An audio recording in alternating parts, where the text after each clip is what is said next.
Alrighty guys, welcome back. Earlier we were discussing the CFP circulating a new 14-team model, and now we're going to be talking about the NFL grades. But before we do that, I just wanted to remind you guys to like and follow the show. We get a number of questions from the viewers that come in during the show, so to ensure that your question gets read on the air, I ask that you use the tips and donation link with your question. That link is gsmcpodcast.net. This puts your question at the top of the list so I can see it, and it also just really helps the show. What's that link again? GSMCpodcast.net. N-E-T. .net. Yeah. Don't do that .com. Well, you're just going to end up on our website. No, you said .net. It's .net. Just saying. Don't worry. I thought I did it wrong. Nope, you are fine. Okay. It's all you, my dear. It's all me. Okay. So, the NFL grades have come in. The Dolphins and the Vikings are top players survey of NFL teams, and the Chiefs are actually 31st. The two-time defending Super Bowl champion Kansas City Chiefs were the second lowest graded team in the NFL, ahead of only the Washington Commanders in the second annual report card that ranks teams according to various categories based on the result of player surveys. More than 1,700 players, up from about 1,300 last year, participated in the survey between August and November, which was released by the NFLPA on Wednesday.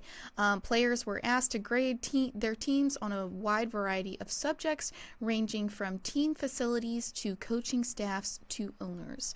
The top two teams in overall survey were the same as last year, though they switched places, with the Miami Dolphins finishing ahead of the Minnesota Vikings this year. But the Chiefs' ranking stands out, particularly since Andy Reid ranked first overall among the 32 teams in the head coach category, which is new this year and heavily weighed in the final grade.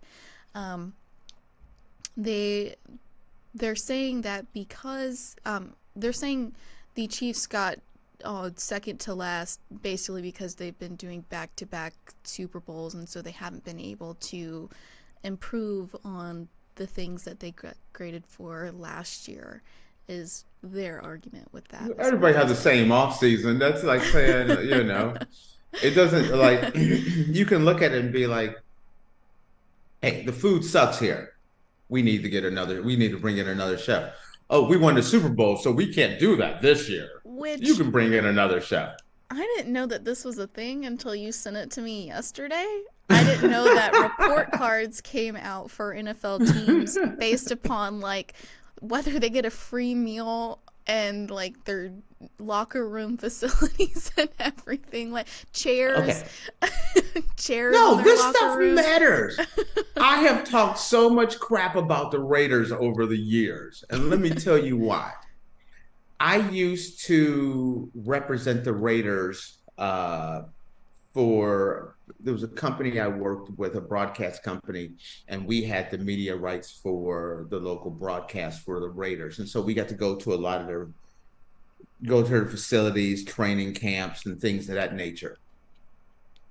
And I would be just shocked at like how poor the Raiders setup was. And it'd be like, wow, I mean, like, this is like a little bit better than high school. And I used to be like, man, there's a reason why the Raiders have been so bad for so long, because I used to look at their facilities and just be like, wow, okay. And I also did this for the San Jose Sharks and also the Oakland A's. And I used to look at the way the San Jose Sharks handle things. And it was like, oh yeah, and that's a good organization. But then I look sideways at the Raiders and the A's a lot of times, like, dang, this is crazy. And then going to Dallas and seeing how the Cowboys are set up, and then comparing it to the Raiders, and it'd be like, whoa. Or going to the Cincinnati Bengals some years ago and checking out the Bengals setup, and it'd be like, this isn't something. These things are not equal. And so the fact that they started doing this, I've seen this stuff firsthand for many different teams. Mm-hmm. And, tell you what, take a look at if I cannot speak on Georgia, but take a look at Alabama's facilities and you'll be like, whoa, you can see Alabama's been handling business for years. I can't, like I said, can't speak on Georgia's, but some of these places I've seen firsthand. So different organizations run things differently. But here's what came to mind is two of the worst over the last few years have been the Kansas City Chiefs and the New England Patriots. And that's surprising, but it does tell me this: the importance of a superstar quarterback toeing the line for their coach and having their coach back, kind of like Tom Brady was with Bill Belichick, and how Patrick Mahomes is with Andy Reid. Mm-hmm. A lot of that stuff don't matter if your main guy is on board, which is your quarterback, is in lockstep with your coach and the organization. It doesn't matter. Yeah. But you can't be like you have a disgruntled quarterback or a disgruntled superstar player and you got crappy facilities. That just breeds a negative environment. It's just like, and going back to the Raiders, you look at there's just a talk of people used to complain about the Raiders facilities and things like that. And make sure, guys, you understand. I have not seen the new Raiders facilities, but I've talked to numerous people about the Raiders' new facilities, and they are like how just amazing the Raiders' facilities are in Las Vegas. I'm talking about the facilities back when they were in Oakland, and it was Oakland-esque, I'm just gonna say, back then. But it is important no matter, no one's facilities are just like horrible unless it's like some of the lesser leagues, but you have to, there are some football organizations where their facilities are like mid-tier high school program, but then there's other organizations. The Cowboys do it up. They really do it up. I hear that the Rams setup in LA is just unreal. That stuff matters because of the fact that the reason why these grades matter is because, Faith, you're a free agent. Mm-hmm. And you're trying to decide between, a $7 million contract with this organization and an $8 million contract with this organization. But you look over there and it's like this organization, they're great with the families. They got a great coach. Everyone loves the coach, the facility, the food. And make sure you understand, food matters. First off, everyone loves food. But also, if you're a person that is really into nutrition and taking care of your body, because that's your number one fuel for being an athlete is your food. And the fact that they got a great nutritionist and a great this, and this, and this, you're like, you know what? I'm going to forgo that extra $500,000 to $1 million because I can go to better facilities where they're showing that the players are way more happier. Mm-hmm. When it's all things are equal, that matters. Just like when all things are equal and you're thinking about signing with a team and you're like, oh, this state, I play for this team, they're in this state and their taxes are here, where this state over here, there's no state taxes. Mm-hmm. Well, that's millions of dollars of shift. That shifts a lot. So these are just things that players look at, and being able to get that report card and seeing these things absolutely matter. I am I am a little surprised that how well Miami and the Minnesota Vikings have done the last couple years. I don't think about the Minnesota Vikings as an organization that would be like, oh, that's number one. They take care of their people the best Yeah. because the Minnesota has been that middle of the road franchise for so long. Hmm. And I'm like, wow, Minnesota's that little like well kept secret. It's it's a great place to play. They're always contending. They're never bad. They're never great. They're just kind of right there. They're right on the cusp, but they take really good care of their players. It Yeah, makes you they want to go there. the Vikings ranked either first or second in 8 of the 11 categories, and no worse than ninth in any of them. Minnesota was ranked first in treatment of families, nutritionists, and locker room and strength coaches. So Okay. These and when you hear these categories, for you, that sounds weird, right? I How mean, they not treat family.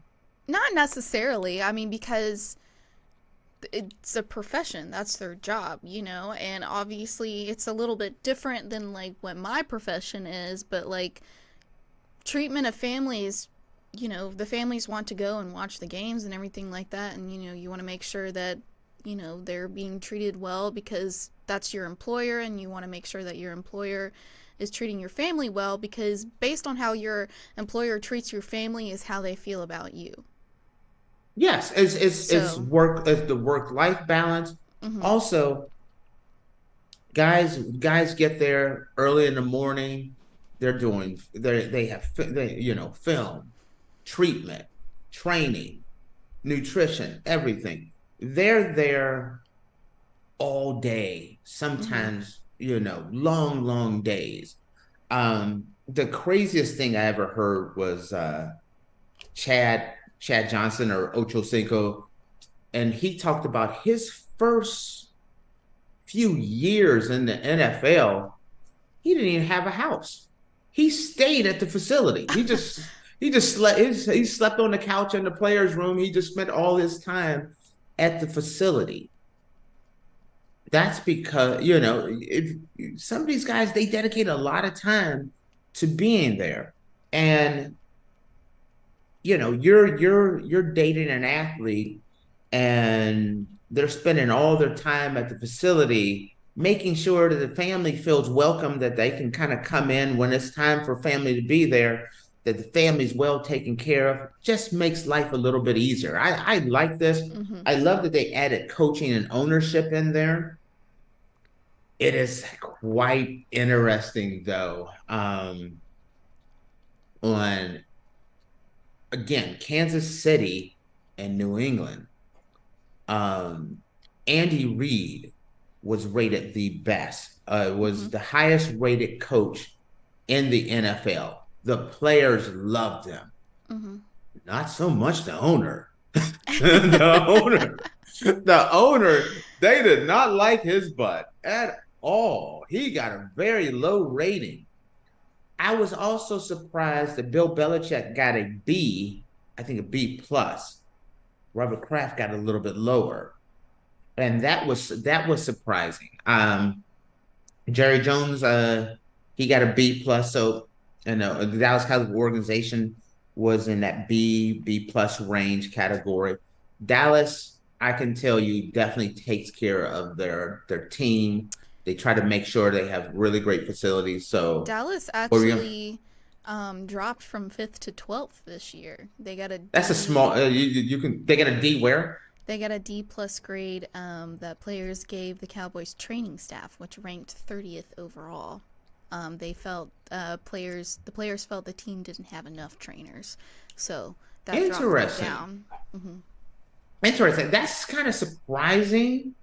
Um, I don't know if I don't know who that's a direct reflect from. Is that Jerry Jones? Is that Mike McCarthy?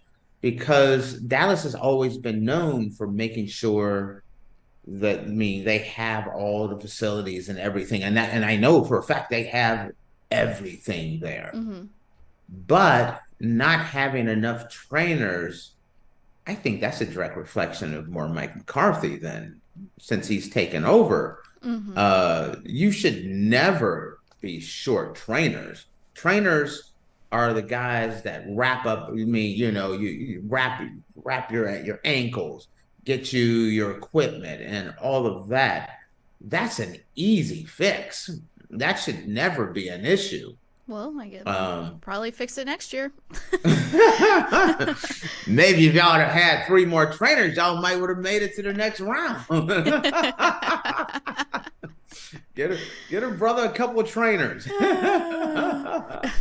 But it is kind of cool to see how and the cool thing about it is I like this best of all because it's the players that vote on this. It seems like they have a little bit of a say with the things that go on in their team because depending on their rank for that year, some of the teams actually make changes and take those ranks to heart, make changes so that the players are more comfortable and happy where they are.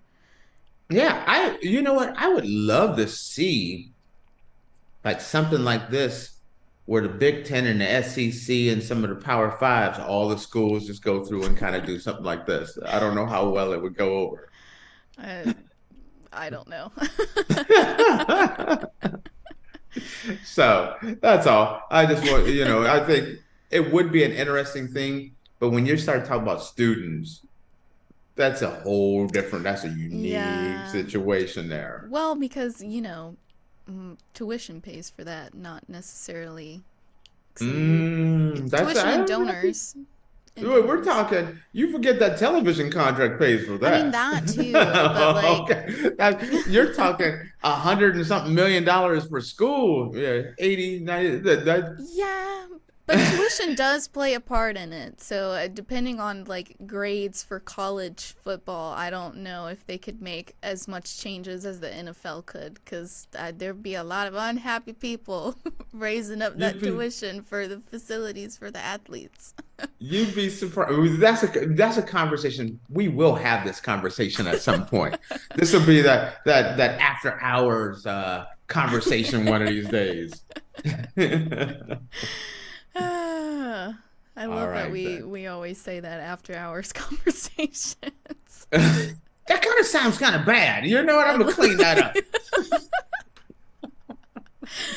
Doesn't mean anything bad. Okay, Faith literally lives 5,000 to 6,000 miles away from me. Okay, yeah.